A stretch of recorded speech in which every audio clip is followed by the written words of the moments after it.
नमस्कार, मी अश्विन बापट. पैसा झाला मोठामध्ये आपल्या सगळ्यांचं मनापासून स्वागत. पैसा झाला मोठामध्ये गुंतवणूकदारांच्या भविष्यातली वाटचाल आणखी कशी सुकर होईल, त्यांचं भविष्य जे आहे ते आणखी कसं उज्ज्वल होईल, या अनुषंगाने आम्ही कार्यक्रम खास सादर करत असतो. आज असाच एक कार्यक्रम आम्ही तुमच्या भेटीला घेऊन आलोय. ते म्हणजे श्रीमंत होण्यासाठी तुम्ही कशी पावलं टाकायला पाहिजेत, आणि त्याच अनुषंगाने मार्गदर्शन करण्याकरता निखिल नाईक सर आपल्या सोबत आहेत, आपले गुंतवणूक सल्लागार. सर, तुमचं स्वागत. आणि जसं आपण म्हटलं की एरवी आपण वेगवेगळ्या टिप्स देतच असतो, मात्र काही बेसिक मूलभूत मुद्द्यांना हात घालून आपण आज श्रीमंत होण्याकडे आपल्या सगळ्या गुंतवणूकदारांना नेणार आहोत. तर त्या अनुषंगाने पहिला मुद्दा आपण बघूया, तो म्हणजे आर्थिक नियोजन म्हणजे नेमकं काय. आवश्यक असणारा पैसा योग्य वेळी उपलब्ध होण्याकरता बचत आणि सुयोग्य गुंतवणुकीच्या माध्यमातून तो जमा करणं म्हणजे आर्थिक नियोजन. याच्याबद्दल तुम्ही आणखी सविस्तर काय नाही. सो आपण असं मी गेल्या कार्यक्रमात देखील एकदा म्हटलं होतं की people don't plan to fail. म्हणजे कधी फेल होण्यासाठी आपण प्लॅनिंग करत नाही, but we fail to plan. आपण प्लॅनिंग करण्यासाठी चुकतो आणि तिथेच कुठेतरी आपलं चुकतं. आणि जे पैसा म्हणजे आर्थिक नियोजन जे आता आपण इथे म्हणत आहोत ना, की आपण किती कमवतो ह्याला विशेष महत्त्व नसतं, पण आपण किती बचत करू शकतो आणि किती योग्य प्रकारे गुंतवणूक करू शकतो ह्यावरती आपलं जे इन्कम आहे, आपली जी वेल्थ आहे, आपण किती संपत्ती जमा करू शकतो हे अवलंबून होतं. आणि त्यामुळे आर्थिक नियोजन, योग्यरित्या बचत करणं, योग्यरित्या गुंतवणूक करणं हे अत्यंत आवश्यक आहे. आपल्याला नेहमी वाटतं की माझं इन्कम एवढं झालं तर मी श्रीमंत होईल, एवढं इन्कम झालं तर माझं लाईफ एकदम सुकर होईल, असं नसतं. इनफॅक्ट जास्त पैसे आल्यानंतर जास्त प्रॉब्लेम्स होऊ शकतात जर तुम्ही ते योग्यरित्या प्लॅनिंग नाही केलं तर. खरंय. आणि याच आर्थिक नियोजनामधले अतिशय महत्त्वाचे घटक आहेत नाईक सर, ज्याच्याकडे आपण प्रत्येक घटकाकडे अतिशय डिटेलनी लक्ष द्यायला हवे. ते कोणते घटक आहेत ते आपण बघूया आणि मग नाईक सरांना त्याच्याबद्दल विचारूया. आपण बघूया हे आर्थिक नियोजनातले महत्त्वाचे घटक कोणकोणते आहेत. तर उत्पन्न, त्यानंतर वेगवेगळ्या प्रकारचे खर्च, आणखी एक वेगळी कॅटेगरी याच्यामध्ये आपण केली ती म्हणजे विशिष्ट कालावधीनंतरचे खर्च, त्यानंतर अचानक जमा होणारे खर्च, आणि त्याच अनुषंगाने संपत्ती जमा करणं, संपत्ती मिळवण्यासाठी उपलब्ध कालावधी. हे सगळे मुद्दे नाही सर खूप महत्त्वाचे आणि प्रत्येकाचा स्वतंत्र विचार करायला पाहिजे. सगळ्यात पहिला मुद्दा जर आपण घेतला उत्पन्न, त्याबद्दल काय सांगा. सो उत्पन्न हे प्रत्येक व्यक्तीप्रमाणे वेगवेगळं होत राहतं. फक्त मी नेहमी गमतीने असं म्हणतो, उत्पन्नामध्ये सगळ्यांमध्ये एकच कॉमन गोष्ट असते, ते कितीही वाढलं तरी ते आपल्याला अपुरं पडतं. म्हणजे सगळ्यांनाच असं वाटत असतं आपलं उत्पन्न अपुरं आहे. पण मग उत्पन्न काही जणांचं म्हणजे जसं जर माझं प्रोफेशन जे आहे त्याप्रमाणे उत्पन्न हे करू शकतं. एखाद्याचा व्यवसाय असेल तर त्याचं उत्पन्न वरती खालती होत असतं. एखाद्याची नोकरी असेल तर त्याला सगळ्यात महत्त्वाचा त्रास असतो तो म्हणजे टॅक्स असतो. एखाद्याचा जर तुम्ही डॉक्टर असाल तर तुमचं उत्पन्न वेगळ्या प्रकारे येत राहतं. डेली तुम्हाला रिसिप्ट्स येत राहतात आणि मग त्याप्रमाणे तुम्हाला त्याचं प्लॅनिंग करणं आवश्यक असतं. जर तुम्ही एखादे कलाकार असाल, एखादा खेळाडू असेल तर त्याचं जे उत्पन्न आहे हे कालावधीसाठी जास्त प्रमाणात येऊ शकतं आणि मग त्यानंतर मग उत्पन्नाची शाश्वती थोडीशी म्हणजे जी पॉसिबिलिटी ऑफ कन्सिस्टंट इन्कम असतं ते थोडंसं कमी होऊ शकतं. त्यामुळे वेगवेगळ्या प्रकारचं उत्पन्न येत राहतं. पण नेहमी आपण असं बघतो, जर आपण उत्पन्नाला एक प्रकारचा पॉट किंवा एखाद्या हे बघितलं, काय म्हणतात त्याला, जिकडे पाणी येत आहे तर पाण्याचा सोर्स एकच राहतो, मात्र खर्च मात्र वेगवेगळ्या ठिकाणावरून लिकेजेस होत राहतात असं आपण दिसत राहतं. म्हणजे तुम्ही एखाद्या बकेटमध्ये पाणी टाकतात पण त्याला वेगवेगळे होल्स आहेत. पाणी एकाच सोर्सने येत राहतं जे तुमचं उत्पन्न असतं आणि खर्च मात्र वेगवेगळ्या प्रकारचे होत राहतात. याच अनुषंगाने आपण पुढचा मुद्दा बघूया उत्पन्नाचाच, कारण उत्पन्नावर देखील जसं नाईक सरांनी सांगितलं अनेक मुद्दे उत्पन्नावर परिणाम करणाऱ्या घटना ज्या आहेत त्या अनुषंगाने वाढणारं उत्पन्न, बचत आणि गुंतवणूकदार, बदलणारे व्याजदर आणि बदलणारं उत्पन्न, या सगळ्या संदर्भात काय सांगा. नो. सो ॲक्च्युली ह्याच्यामध्ये कसं होतं की जसं मगाशी मी म्हटलं की उत्पन्न हे एकाच सोर्सनी येत राहतं. पण जर उत्पन्न जर दर वर्षाला वाढत असेल तर आपलं सेव्हिंग देखील वाढणं अत्यंत आवश्यक आहे. त्या प्रमाणात आपलं पण बऱ्याच असं होतं की आपण प्लॅनिंग करतो 5 वर्षापूर्वी 7 वर्षापूर्वी की मी महिन्याला एवढं सेव्ह करणार, मग नंतर आपलं उत्पन्न वाढत राहतं पण आपण सेव्हिंग किंवा जी बचत करत असतो ती तेवढीच ठेवतो. मात्र आपण आपलं सेव्हिंग वाढवत नाही, त्या हिशोबाने खर्च मात्र वाढत राहतात. आणि मग आपल्याला वाटतं की लाईफस्टाईल चेंज होते तर मला आता ही गाडी चेंज करायची आहे, ती गाडी चेंज करायची आहे. पण त्याच प्रकारे त्याच गांभीर्याने आपण आपल्या सेव्हिंग्सकडे बघत नाही. दुसरी गोष्ट म्हणजे जसं मी म्हटलं की एकच टॅप येतोय, एकाच नळातनं पाणी येतंय.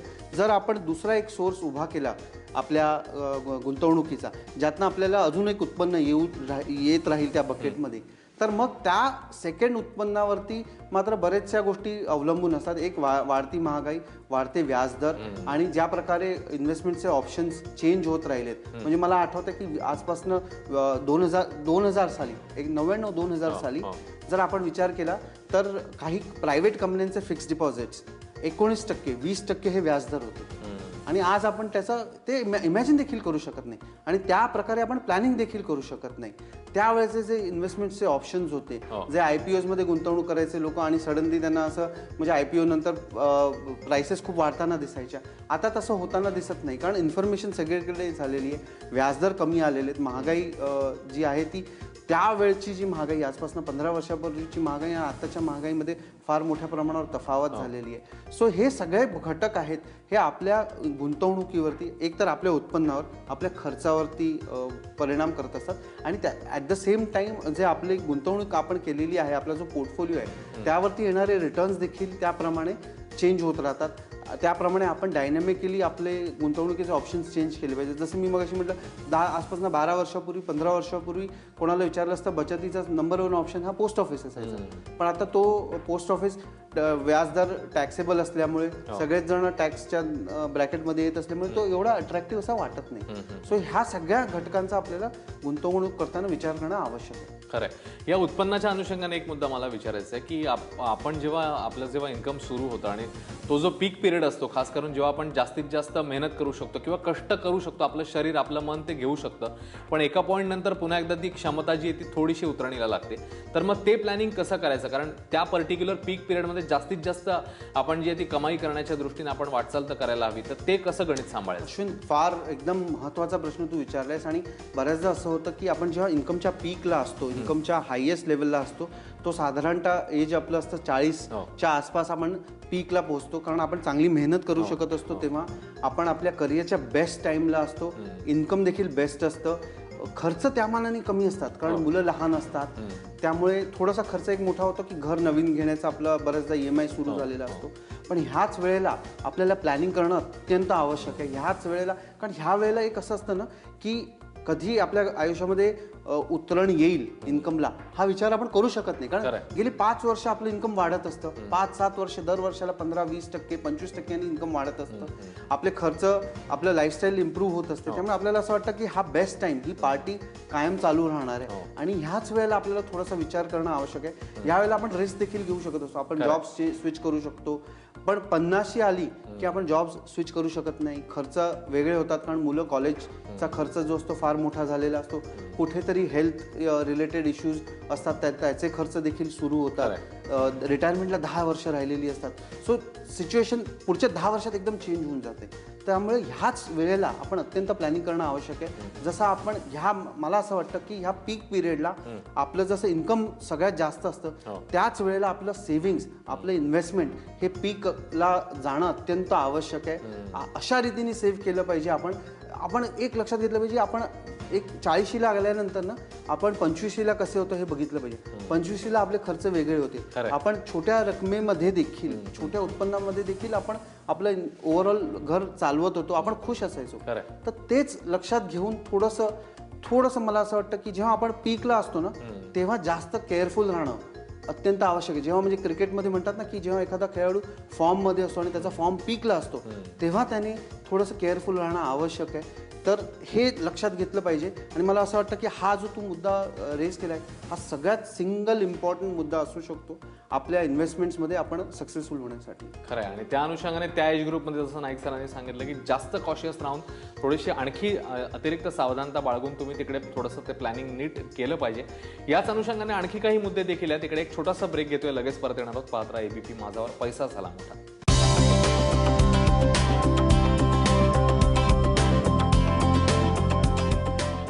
ब्रेकनंतर पैसा झाला मोठामध्ये आपल्या सगळ्यांचं मनापासून स्वागत. आर्थिक गुंतवणूकदारांसाठी नियोजन नेमकं कसं करायचं, आर्थिक नियोजन याच्या संदर्भात आपण आता चर्चा करतोय आणि किंवा श्रीमंत होण्यासाठी आम्ही तुम्हाला काही खास टिप्स देतोय.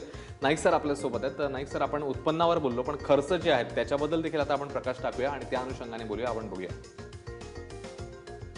जन्मापासून मृत्यूपर्यंत प्रत्येक व्यक्तीचे अनेक खर्च असतात. खरं म्हणजे या खर्चाकरता तरतुदी करणं हे आवश्यक आहे. आणि जसं नाईक सरांनी सांगितलं की जेव्हा पीकवर आपलं इन्कम असतं तेव्हाच या सगळ्या तरतुदी ज्या आहेत त्या व्यवस्थित करणं आवश्यक आहे. त्याच्यामध्ये अनेक मुद्दे आहेत. मग मुलांचं शिक्षण, लग्न, घराची देखभाल, अन्य खर्च, अचानक येणारे खर्च, ज्याला आपत्ती काही ओढवली अचानक तर त्याचा देखील खर्च आपल्याला करावा लागतो. अनावश्यक खर्च काही वेळा होतो.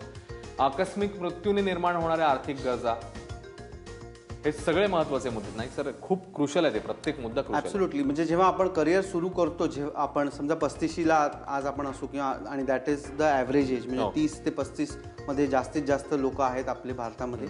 तर त्यांच्यासाठी जर आपण विचार केला तर सगळ्यात महत्त्वाचं त्यांची प्रायोरिटी, इमिजिएट प्रायोरिटी असते ते म्हणजे येणारं घर घेणं.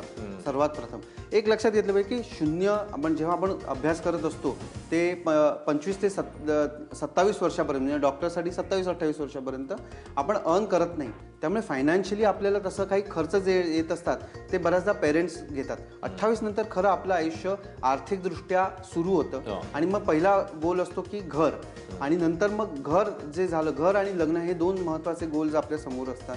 ह्या दोन गोल्स नंतर इमिडिएटली नेक्स्ट जे येतं ते मुलांचं शिक्षण, आणि त्यानंतर येतं ते म्हणजे आपली रिटायरमेंट. तर बऱ्याचदा आम्ही बघतो की घराला इतकं प्रायोरिटी दिली जाते आणि दिली गेली पाहिजे माझ्या मते. पण त्यामध्येच आपलं बरंचसं म्हणजे काय होतं, पुढचे जे आज आपण मुंबईसारख्या शहरामध्ये बघितलं तर 1 करोड 2 करोडच्या खालती घर येत नाही. आणि मग त्याचा 50,000 1 लाख रुपये हफ्ता जो येतो, तर त्यासाठी आपण पुढचे 20 वर्ष केवळ बँकांसाठी आणि बिल्डर्ससाठी काम करत राहतो. पण ह्याच बरोबर आपल्याला आपल्या मुलांच्या शिक्षणासाठी लक्ष दिलं पाहिजे. ज्या प्रकारे भारतामध्ये शिक्षणाचं महत्त्व आपण दिलं जातं, ज्या प्रकारे शिक्षण महाग होते, दोन गोष्टी अत्यंत महाग होतील आणि झाल्या आहेत. ते म्हणजे मुलांचं शिक्षण आणि दुसरं म्हणजे हेल्थ केअर, म्हणजे मेडिकल ट्रीटमेंट. ह्या दोन गोष्टी, आणि या दोन्ही गोष्टीमध्ये आपल्याला कॉम्प्रोमाइज करायला बिलकुल आवडत नाही. सो मुलांच्या शिक्षणासाठी जर आज परदेशी मुलांना पाठवायचं असेल तर कमीत कमी 1 ते 1.5 करोडचा खर्च येऊ शकतो आजच्या तारखेला. मग त्याचं प्लॅनिंग केलं आहे का? आणि असं आहे की जर आपली मुलांचे मित्र, आजूबाजूचे मित्र जर परदेशी जाणार असतील किंवा उच्च शिक्षणासाठी चांगल्या कॉलेजेसमध्ये जाणार असतील तर ते पिअर प्रेशर जे असतं, तर त्या पिअर प्रेशरमध्ये देखील आपल्याला आपल्या मुलांना पाठवावं लागतं. दुसरं म्हणजे जे सातत्याने होणारे खर्च, म्हणजे करंट याच्यामध्ये देखील ज्यांची मुलं 1ली 2रीत असतील त्यांना देखील आज ट्युशन फीज आणि बाकीचे जे क्लासेस आहेत त्याचे फीज, ह्याचा खर्च देखील वाढत आहे. सो ह्या सगळ्या गोष्टींचा आपल्याला विचार करणं आवश्यक आहे. आणि त्यासाठी जर हे दोन्ही प्रॉब्लेम्स आहेत ना, जे हेल्थ केअर, मेडिकल ट्रीटमेंट, ही तुम्ही मेडिकल इन्शुरन्स घेतला पाहिजे. त्यामुळे जे अनावश्यक येणारे खर्च, अचानक येणारा खर्च जो तू मगाशी म्हटलंस, तो मेडिकल ट्रीटमेंटमुळे येऊ शकतो आणि त्यामुळे आपण 2-3 वर्ष मागे जाऊ शकतो. तर मेडिकल इन्शुरन्स घेणं अत्यंत आवश्यक आहे ताबडतोब. आणि इमर्जन्सीसाठी काही जो छोटे मोठे खर्च येतात, तर साधारणतः आपण म्हणतो 3 ते 9 महिन्याचा जो तुमचा खर्च आहे तो बाजूला काढून ठेवणं आवश्यक आहे. मुलांचं एज्युकेशन आणि रिटायरमेंट हे दोन महत्त्वाचे प्रॉब्लेम्स राहतील.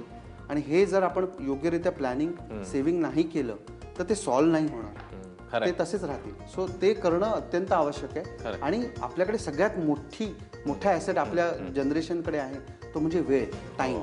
पुढची 20-1 वर्ष आहेत, त्या वेळेमध्ये तुम्ही नक्कीच तुमचे गोल्स अचीव्ह करू शकता. खरं आहे. आणि याच अनुषंगाने शेवटचे काही मुद्दे ते आपण बघूया. कार्यक्रमाची वेळ संपत आली, मात्र तरी देखील त्या मुद्द्यांवर देखील प्रकाश टाकूया. आर्थिकदृष्ट्या सशक्त होण्याकरता बचत आणि नियमित गुंतवणूक फार महत्त्वाची. अगदी बेसिक मुद्दा पण अतिशय महत्त्वाचा आयुष्याची वाटचाल करण्याच्या दृष्टीने. गुंतवणुकीत वेळोवेळी करावे लागणारे बदल, मिळणारा परतावा, त्यातून संपत्तीची निर्मिती, यासाठी गुंतवणूक सल्लागाराचं मार्गदर्शन घेणं आवश्यक आहे. आणि आर्थिक गरज ओळखून गुंतवणुकीच्या पर्यायांचा विचार करावा. हा देखील एक खूप महत्त्वाचा मुद्दा जो तुम्ही पिअर प्रेशरचा सांगितला. तर आपल्या आर्थिक गरजा काय आहेत, या person to person, family to family specific वेगळ्या असतात, तर त्याचा विचार व्हायला हवा. ॲब्सोल्युटली. म्हणजे केवळ कधी असं होतं की गुंतवणुकीचं फॅड येतं की माझ्या नेबर बाजूच्याने नाशिकमध्ये घर घेतलं किंवा पुण्यामध्ये घर घेतलं किंवा औरंगाबादमध्ये घर घेतलं म्हणून मी घर घेतोय, किंवा त्यांनी ह्या शेअर बाजारात मधल्या ह्या स्कीममध्ये गुंतवणूक केली म्हणून मी करतोय. हे न करता आपली गरज काय आहे, मला काय हवंय, ह्याच्यावरती आपण फोकस केला पाहिजे. आणि ही गुंतवणूक माझी गरज पूर्ण करू शकेल का येत्या काळात, हा सगळ्यात महत्त्वाचा. म्हणजे असं आहे की एखादी रिटायर्ड व्यक्ती आहे आणि त्यांनी दर महिन्याला जे व्याज येईल त्यामध्ये गुंतवणूक केली पाहिजे, ना की जे 20 वर्षानंतर पैसे 10 टाइम्स होतील ह्यामध्ये गुंतवणूक करून त्यांना उपयोग होणार नाही. सो आपली गरज काय आहे, म्हणजे मी नेहमी म्हणतो your money and your life ह्याची सांगड घातली पाहिजे आणि मगच प्लॅनिंग केलं पाहिजे. खरं. वाइंड अप करताना तुम्ही असे 2 किंवा 3 कुठले महत्त्वाचे मुद्दे सांगाल की जे आपल्याला लॉंग रन मध्ये खास करून श्रीमंत होण्याच्या दृष्टीने वाटचाल करायला उपयोगी पडतील? सो श्रीमंत होणं हा 100 मीटरची रेस नाही. आपण लास्ट टाइम देखील सांगितलं ही एक मॅरेथॉन आहे आणि ह्यासाठी सातत्याने परसिव्हरन्स म्हणजे पेशन्स सगळ्यात महत्वाची गोष्ट आहे. संयम राखणं अत्यंत आवश्यक आहे आणि आपल्या गोल्सकडे फोकस्ड राहणं अत्यंत आवश्यक आहे. आजूबाजूच्या गोष्टींकडे लक्ष देणं कटाक्षाने टाळलं पाहिजे आणि आपल्या गोलकडे जर आपण फोकस राहिलो तर नक्कीच आपण श्रीमंत होऊ शकतो असं मला वाटतं. खरं आहे. म्हणजे सरांनी जसं सांगितलं की संयम आणि ध्येयावर आपलं लक्ष, हे 2 मुद्दे मला वाटतं आपण जर फोकस केले तर निश्चित वाटचाल चांगली होऊ शकते. खूप थोडक्या शब्दांमध्ये नाईक सरांनी आपल्याला हे सगळं सांगितलेलं आहे. नाईक सर खूप खूप धन्यवाद या विश्लेषणाबद्दल. तेव्हा श्रीमंत होण्याच्या दृष्टीने किंवा आर्थिकदृष्ट्या आणखी सधन होण्याच्या दृष्टीने काही खास टिप्स आम्ही आज तुमच्यासाठी घेऊन आलेलो होतो आणि किंबहुना याची एक मालिकाच आम्ही याच्या पुढच्या काळात तुमच्यासाठी घेऊन येणार आहोत. यातला प्रत्येक मुद्दा आणखी डिटेल आपण बघणार आहोत. मात्र पैसा झाला मोठामध्ये आत्ता आपण इकडेच थांबतोय. पुन्हा भेटणार आहोत पुढच्या आठवड्यामध्ये नव्या विषयासह. पाहत राहा ABP माझा.